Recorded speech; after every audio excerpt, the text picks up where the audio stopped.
Man ykkur eftir leið 2, Grandi Vogar eða leið 4, Hagasund eða leið 11, Hlemmur Breiðholt. Þetta nýja leiðakerfi var tekið í notkun árið 1969 og þótti valda algjörri byltingu í ferðalögum almennings innan höfuðborgarsvæðisins.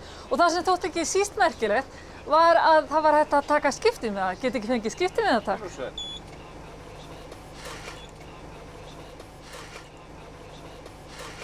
Takk fyrir.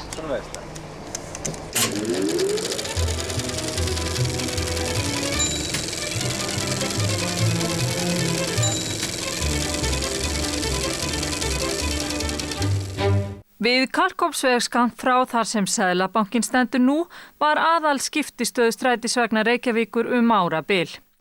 Bifreiðastöðin Hreyvill sem hafði aðsetur á Hlemmi ætlaði að flytja og þar átt að byggja nýtísku skiptistöð fyrir farþega SVFR. Leið 1 liggur gamla Austurbæinn, innan Snorrabrautar og endastöð hennar verður Lækjartorg. Leið 2 gengur vestan frá Granda inn í Voga og verður endastöð hennar við fiskviðjuver bæjarútgerðarinnar á Grandagarði. Leið 3 verður vestan á Seltjarnarnesi og inn í Háaleiti og verður endastöð hennar á Háaleitisbraut nálægt Hvassaleiti. Leið 4 verður vestan af Högum og inn í Sund og verður endastöð hennar Holtavegur vestan Sæviðarsunds. Leið 5 verður úr Skerjafirði og inn í Laugarás með endastöð við olíustöð Skeljungs. Leið 6 verður Lækjartorg Sogamiði með Lækjartorg sem endastöð. Leið 7 verður Lækjartorg Bústaður og verður Lækjartorg þar einn endastöð. Leið 8 nefnist hægri hringleið og leið 9 vinstri hringleið.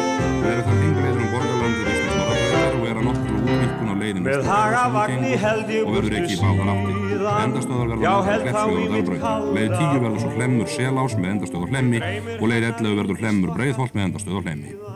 Magnús Bjarnfreðsson, fréttamaður sjónvarpsins, kallaði nýja leiðakerfið algera byltingu í ferðalögum innan höfuðborgarinnar og að nú yrði unnt að ferðast allt vestan frá Seltjarnarnesi og inn í Árbæjar og Breiðholtshverfi fyrir eitt fargjald. Reiknaði með því að 4 vagnar ætti hverja leið á klukkustund að minnstakosti þann tíma dags sem ferðir verða örastar, þannig að fólk ætti aldrei að þurfa að bíða lengi eftir strætisvagni.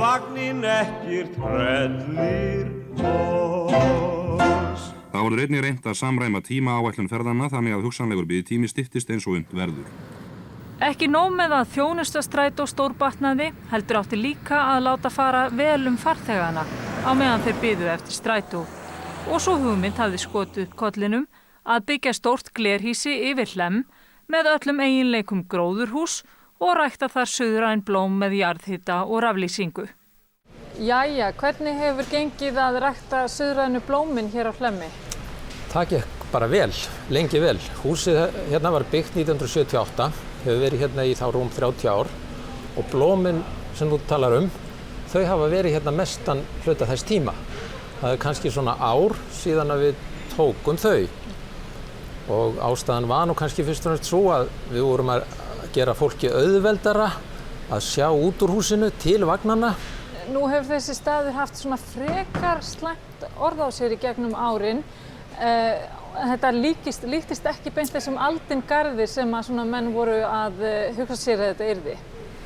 Já, þú segir það. Það er út af fyrir sig rétt að Hlemmurinn hefur einhverju hluta vegna að okkar mati aldrei náði almennilega að njóta sannmælis. Vitum ekki alveg af hverju. Það er kannski gaman að fá að segja frá því að í hluta af því rými sem plönturnar voru þá er núna Náttúrufræðistofnun Íslands með sýningar.